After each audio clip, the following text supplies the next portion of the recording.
Bonjour à toutes et à tous et merci de nous retrouver pour cet entretien spécial. Il y a quelques semaines, le Palais des Congrès de Yaoundé était l'antre d'un colloque international sur l'initiative La ceinture et la route en Afrique francophone. L'occasion était donnée aux chercheurs et éminents universitaires du continent et d'Afrique francophone en l'occurrence de se prononcer sur cette nouvelle initiative chinoise dont l'objectif est de repenser le monde à l'aune de la Chine et de créer une nouvelle relation d'interdépendance entre l'Empire chinois et le reste du monde. Le Carrefour Policy Institute, think tank de la fondation Denis Allenora, a été honoré par la présence de l'un de ses éminents chercheurs à l'occasion de ces discussions intéressantes, le Dr Delmas Tsafak. Dr Delmas Tsafak est titulaire d'un PhD en histoire. Il est chercheur principal au Carrefour Policy Institute, expert en relations internationales. Il revient au cours de cet entretien sous un papier, une communication qu'il a présenté au cours de ce colloque. Dr Delmas Tsafak, bonjour. Bonjour, Dr Steve. Bienvenue, c'est un honneur de vous avoir. Merci de m'avoir invité pour cet entretien. Alors, commençons d'entrée de jeu par une question simple. C'est quoi l'initiative La ceinture et la route? L'initiative chinoise, La ceinture et la route, on peut dire c'est le plan stratégique de la politique étrangère de la Chine qui veut se lancer comme une puissance mondiale. Et donc, la Chine a pensé sous le président Xi Jinping, en se basant sur l'histoire du pays, une politique étrangère inscrite dans cette stratégie qu'elle appelle la ceinture et la route. C'est en fait ce qu'on appelait dans l'histoire la route de la soie. C'est une renaissance de la route de la soie chinoise. Quel était l'objectif du colloque organisé du 25 au 27 mai au Palais des Congrès de Yaoundé? L'initiative La ceinture et la route est le plan stratégique chinois. Et ce plan stratégique chinois se tourne vers les différents points du monde. Et cette fois-ci, ceci concernait l'Afrique francophone. Et le colloque qui était organisé au Palais des Congrès est la suite, est quelque chose comme l'implémentation du forum sur la coopération sino-africaine qui a eu lieu à Dakar en 2021. Donc, c'est pour commencer à mener une réflexion sur la place de l'Afrique dans cette initiative chinoise que l'Observatoire Chine-Afrique francophone, dirigé par l'UNIAP, a organisé ce colloque international pour en discuter. Alors, vous avez présenté une communication sur une étude comparée de la politique étrangère culturelle de la Chine et l'Inde en Afrique. Qu'est-ce qu'on peut retenir de manière générale de votre communication à l'occasion de ce colloque? Ce qu'on retient de manière générale, c'est que les deux pays, que ce soit l'Inde ou la Chine, au Cameroun, implémentent leur politique culturelle dans le cadre de ce qu'on appelle la diplomatie publique. Donc c'est le soft power qui a été le soft power de Joseph Nye qui est implémenté dans ce sens-là. Donc mon travail consistait à cet événement à faire une comparaison du soft power chinois et indien sur le continent, surtout en me fixant beaucoup plus sur le côté culturel. Donc, j'ai essayé d'analyser quelles sont les similitudes et les disparités de la coopération chinoise et indienne au Cameroun. Donc, c'était le cœur de mon analyse à ce colloque. Alors, comment se déploie exactement la diplomatie culturelle chinoise et indienne au Cameroun? Au Cameroun, nous allons dire que le premier élément du soft power chinois ou de la diplomatie culturelle chinoise au Cameroun a d'abord été au niveau de l'éducation actuellement. Donc vous avez vu la création de l'Institut Confucius. Confucius, c'est ce penseur, ce philosophe chinois qui a pensé la Chine qu'on a aujourd'hui. Donc presque tout ce que les Chinois font est orienté vers la pensée de Confucius.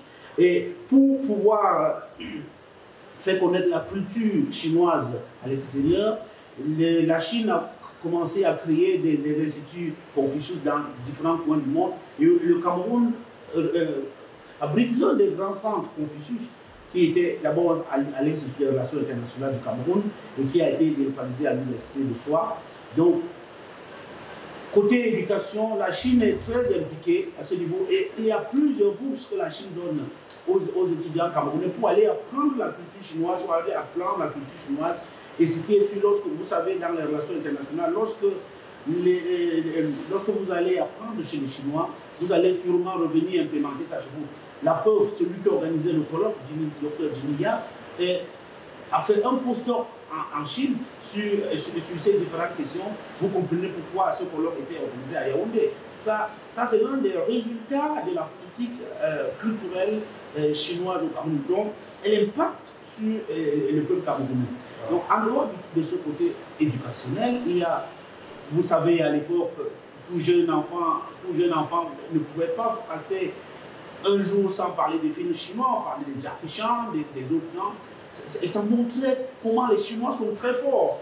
Et cela a permis de changer quelque chose dans la mentalité des Camerounais pour comprendre que le Chinois est une personne très forte parce que dans leur film, lorsqu'on regarde le film, on voit comment ils sont très forts, comment ils gagnent toujours des batailles malgré les difficultés. C'est très important pour leur politique culturelle. Si je viens maintenant au côté indien, les Indiens à l'époque aussi ont beaucoup déroulé au niveau du Cameroun en ce qui concerne les films. Vous avez vu les novellas. Avant, il y avait des films indiens. On a les hindous. Et si vous rentrez un peu dans notre histoire, tous ceux qui ont vécu une certaine époque vous diront qu'ils ne pouvaient pas, aller voir un film hindou à la télé, au cinéma, c'était un exploit pour voir comment. Et c'était un moyen pour les Indiens de propager leur culture au niveau du Cameroun. Donc, voilà quelques éléments qui ont meublé ma communication lors de ce colloque. Alors, sans doute, le Cameroun doit tirer le meilleur avantage de cette diplomatie culturelle qui se déploie sur plusieurs aspects. Vous avez parlé du plan éducationnel, vous avez parlé également du plan de divertissement. Alors, comment le Cameroun peut-il tirer le meilleur avantage de ce partenariat avec la Chine? Au niveau culturel, restons-y. C'est copier peut-être l'exemple chinois au niveau culturel. Donc, on n'a pas besoin de commencer à une grande échelle parce que même la Chine n'a pas commencé à cette grande échelle. Le Cameroun peut mettre sur pied ces différents centres culturels, ne serait-ce que au moins au niveau de la sous-région, en regardant ce que les Chinois font pour pouvoir implémenter la même chose au niveau pour essayer d'asseoir la culture camerounaise d'abord aux environs et maintenant encore plus éloigné dans d'autres pays. Il est bien vrai dans les ambassades, très souvent lors des fêtes, lors de la célébration de la fête du 20 mai, la fête nationale du Cameroun, il y a souvent des exhibitions culturelles du Cameroun et on invite les gens qui viennent voir et qui s'en abreuvent. Il y a aussi souvent des festivals culturels où on prépare de la nourriture camerounaise. Donc ça permet au pays d'être connu, premièrement. Et cela, on peut faire une diplomatie. Les gens ont écrit là-dessus, la diplomatie de la nourriture, le ndolé. Qu'est-ce que c'est, comment faire à ce que ça plaise à d'autres personnes? C'est très intéressant dans ce sens-là. Donc, on peut copier cet exemple-là pour pouvoir asseoir la culture camerounaise, que ce soit au niveau de la sous-région ou bien au niveau international. Donc, c'est très important. Et on n'a pas besoin, c'est les moyens les plus faciles d'asseoir même sa puissance de l'autre côté. Vous savez, à l'époque, il y avait, au niveau de la musique, il y avait le Makusa camerounais qui était très prisé, non seulement en Afrique, mais dans d'autres coins du monde. Malheureusement, cela a un peu baissé, mais ce sont des choses qui devaient être impulsées pour que le Cameroun, la diplomatie culturelle camerounaise puisse être promue. Je voudrais qu'on sorte de cet entretien par une question précise. Vous l'avez bien dit, l'initiative La Ceinture et la Route, c'est le plan stratégique de la Chine en direction du monde et de l'Afrique en général. Comment l'Afrique, dans cette nouvelle configuration stratégique et à l'heure des nouvelles batailles géopolitiques des puissances, comment l'Afrique peut-il tirer le meilleur avantage de cette nouvelle initiative, La Ceinture et la Route, et se positionner comme un véritable acteur de la scène internationale? Pour tirer intérêt de cette initiative, je recommande la vigilance. Il faut être vigilant et traiter avec les Chinois comme des partenaires sérieux, et pas comme des gens qui vont venir donner de la dette. Parce qu'aujourd'hui, l'Afrique est en train de se diriger dans sa relation avec la Chine est comme un mendiant qui va demander de l'argent pour des différents projets. Parce que si on continue dans cette dynamique de la dette, on ne va pas s'en sortir.